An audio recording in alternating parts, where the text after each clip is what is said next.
Hello friends, આજે આપણે બનાવીશું પંજાબી તડકા સાથે મકાઈની સબ્જી. તો તેના માટે મેં અહીંયા 1 કિલો અમેરિકન મકાઈ લીધી છે. તેના પોતરા કાઢીને એને મેં કુકરમાં 3 વિસલ આપણે વગાડી લેવાની છે. ત્યાં સુધીમાં આપણે અહીંયા જે ઇન્ગ્રીડિયન્ટ્સ જોઈએ છે વઘાર માટે સબ્જીના, તેનામાં આપણે રેડી કરીશું. તેમાં મેં 3 મીડિયમ સાઇઝની ડુંગળી લીધેલી છે, એની પેસ્ટ રેડી કરી લીધી છે. 3 મીડિયમ સાઇઝના ટમેટાં લીધેલા છે, એની પ્યુરી કરી લીધી છે. 7 થી 8 નંગ કાજુના મેં ગરમ પાણીમાં પલાળી નાખેલા હતા, એની ગ્રેવી કરીને રેડી કરી છે. અને આદુ લસણની મેં 1 ચમચી પેસ્ટ રેડી કરી લીધી છે. ત્યાર પછી આ બધા મસાલા છે જે આપણે વઘારમાં યુઝ કરવાના છે. જીરું છે, હિંગ છે, હળદર છે, મરચું પાવડર છે, કિચન કિંગ મસાલો છે, ગરમ મસાલો છે, નમક છે. ત્યાર પછી મેં જે મકાઈ બાફવા કુકરમાં રાખેલી હતી તે આપણી બફાઈને રેડી થઈ ગઈ છે. એના મેં દાણા કાઢીને આ રીતે બાઉલ ભરીને રેડી કરી લીધા છે. હવે આપણે એક કઢાઈમાં 2 મોટા ચમચા ગરમ તેલ મૂકીશું. એની અંદર આપણે આખું જીરું એડ કરી અને હિંગ એડ કરીને આપણે જે ડુંગળીની પેસ્ટ લીધી છે તેને ફ્રાય કરવાની છે.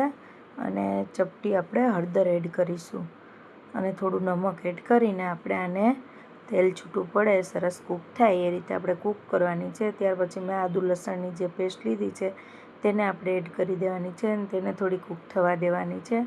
અને તે તો થોડી આમાં કૂક થઈ જાય ત્યાર પછી આપણી ટમેટાની ગ્રેવી રેડી કરી છે તે એડ કરી દેવાની છે. ત્યાર પછી જે આપણે મસાલા લીધેલા છે, મરચું પાવડર છે, ધાણા જીરું છે, કિચન કિંગ મસાલો છે, ગરમ મસાલો છે, બધું એડ કરીને અને એની અંદર જે આપણે કાજુની પેસ્ટ લીધી છે તે બધું એડ કરીને હવે આને આપણે 2 મિનિટ માટે કૂક થવા દેવાનું છે.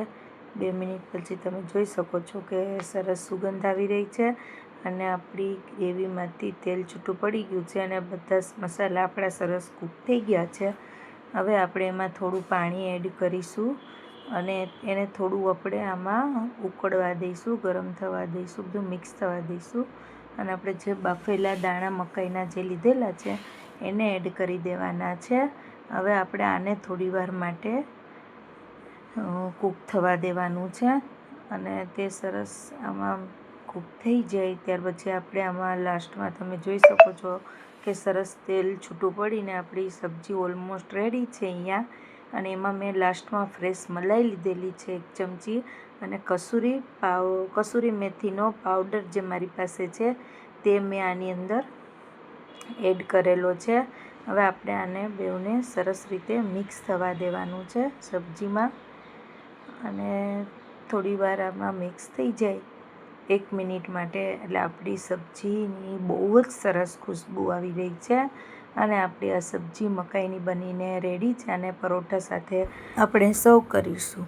આ રેસીપી મારી સારી લાગે તો મારી ચેનલને જરૂરથી લાઇક, સબસ્ક્રાઈબ અને શેર કરજો. Thanks for watching my video.